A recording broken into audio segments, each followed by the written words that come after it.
Лилия Альдановна, добрый день. Добрый день. Расскажите, пожалуйста, когда вы начали принимать заявление на получение мат-капитала на первого ребенка и есть ли уже обращение? С начала марта текущего года начали принимать заявления на выдачу материнского капитала по рождению первого ребенка. По состоянию на сегодняшний день по республике принято уже 12 обращений.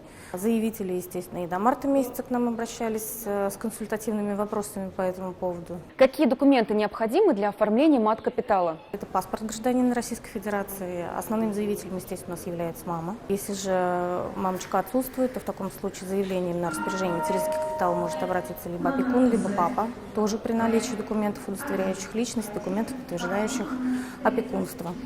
Помимо этих документов необходимо, естественно, предоставить свидетельство о рождении ребенка. Заявление возможно подать в любом из 59 офисов МФЦ вне зависимости от места прописки и регистрации. Через какой период времени семья получает средства и на что она может их потратить? Заявление о выдаче сертификата материнского капитала рассматривается в течение 15 календарных дней. Заявление на распоряжение средствами материнского капитала рассматривается в месячный срок. Средства материнского капитала, соответственно, можно использовать на улучшение жилищных условий, на пенсию мамы накопительную, далее на оплату платных общеобразовательных услуг для детей и на приобретение технических средств реабилитации для детишек-инвалидов. Лилия Альдановна, спасибо вам большое.